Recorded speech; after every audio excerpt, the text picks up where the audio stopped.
बिस्मिल्लाहिर्रहमानिर्रहीम। अस्सलाम वालेकुम। हर रोज वाक़यात के लिए चैनल को सब्सक्राइब कर लें। हजरत मुहद्दिस इब्ने जोजी ने लिखा है कि हजरत हबीब अजमी एक बुजुर्ग थे। उनके पास एक शख्स आता था, बड़ा ही मालदार शख्स था। उसकी एक ही बेटी थी, वो भी टांगों से मजूर थी। आप अक्सर उसको कहते थे कि तू तौबा कर, अल्लाह से रजू कर। वो अक्सर आता और उससे कहता कि ठीक हो जाऊंगा, एक बेटी ही तो है, कहाँ दौलत लेकर जाऊंगा।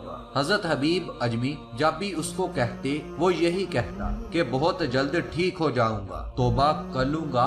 एक दिन सुबह सवेरे तौबा करने आ गया। आपने कहा क्या हुआ? तो वो शख्स कहने लगा, हजरत जी कल एक 15 साल का नौजवान मुझे तौबा करवा गया। हजरत हबीब अजमी रहमतुल्लाह अलैह फरमाने लगे, वो कैसे? तो कहने लगा, हजरत जी कल मैं मंडी गया था, कुछ सामान खरीदा था, तो बाजार में से मैंने 10 किलो मछली खरीदी थी और इसके अलावा बाकी सामान भी खरीदा था। मैं उसे उठाकर खुद लेकर जा नहीं सकता था। उसी सड़क पर मजदूर बैठे हुए थे। उन लोगों में 14-15 साल का एक नौजवान भी था। उसके चेहरे पर बड़ी रोशनी थी। मैंने कहा, बेटे मजदूरी करोगे? तो वो कहने लगा, हुजूर मजदूरी भी करता हूँ और जो अल्लाह का मंजूर हो तो उसकी इबादत भी करता हूँ। मैंने उससे कहा, ये सामान है, फला जगह लेकर जाना है, बताओ कि इसका क्या लोगे? वो कहने लगा, 3 दिनार।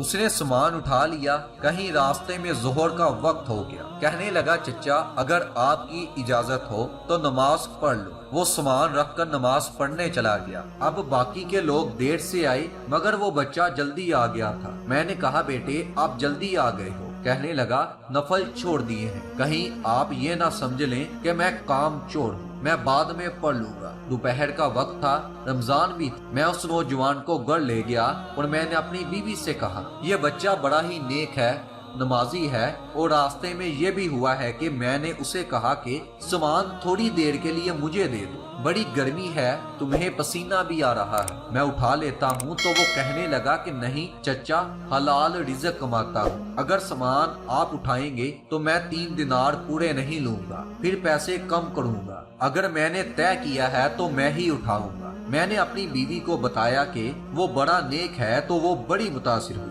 कहने लगी, खाना पक गया है, उसे कहो कि रोटी खा ले। मैं बाहर निकला, उसको 3 दिनार दिए और कहा कि बेटे मेरी एक बात मानोगे? वो कहने लगा कि बताइए। मैंने कहा कि खाना तैयार है, आओ हमारे साथ रोटी खा लो। कहने लगा कि मैं माफी चाहता हूँ, मैंने रोजा रखा हुआ है। मैंने कहा, अब क्या करोगे, कहीं और जाओगे? कहा कि नहीं, मैं जिस दिन 3 दिनार कमा लेता हूँ, फिर मैं ज्यादा लालच नहीं करता, फिर कुरान पाक पढ़ता हूँ या नबी पाक सल्लल्लाहु अलैहि वसल्लम पर दरूद पढ़ता हूँ। उसे मैंने कहा कि तुम इस तरह करो कि इफ्तारी मेरे साथ करो। इसके बाद मैं उसे मस्जिद छोड़ आया। इफ्तार के बाद उसे लाया, खाना खिलाया, ईशा पढ़ी। उसका घर दूर था। मैंने बैठक का दरवाजा खोल दिया, वो वहीं सो गया था। मेरी 20 साल की मजदूर बच्ची कभी चल फिर नहीं सकती थी। कोई तबीब, कोई हकीम मैंने नहीं छोड़ा था। मेरी एक ही बेटी थी, वो भी मजदूर थी। हम मियाँ बीवी उसके कमरे में गए। कहा, बेटी एक नौजवान है, वो बड़ा नेक है, आज हमारे घर आया हुआ है।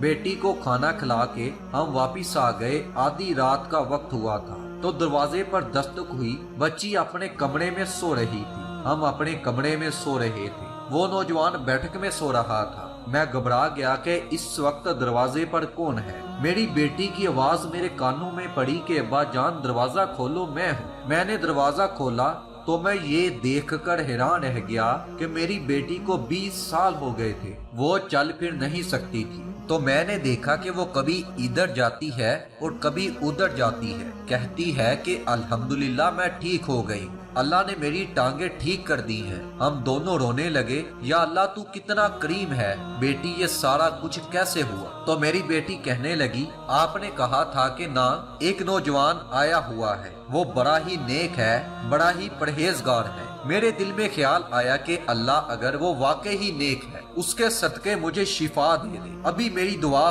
پوری ہی نہیں ہوئی تھی کہ اللہ تعالیٰ نے مجھ پر فضل کر دیا، مجھے شفا دے دی۔ جب یہ ہم نے سنا تو ہم دوڑتے ہوئے اس کے کمرے میں گئے، دروازے پر ہاتھ رکھا تو وہ پہلے سے کھلا ہوا تھا اور وہ ایک خط چھوڑ کر وہاں سے چلا گیا تھا۔ اگر تم لوگوں کو مجھ سے محبت ہوگی تو میرے پیچھے نہ دوڑنا۔ اس نے خط میں یہ الفاظ لکھے ہوئے، بارگاہ میں جھکنا جس رب نے میرے اوپر بھی فضل کیا اور تمہارے اوپر بھی فضل کیا ہے، تمہاری بیٹی کو شفا دے دی ہے، اس رب کا شکر ادا کرنا۔ سبحان اللہ، جوانی کی عبادت اللہ کو بہت پسند ہے۔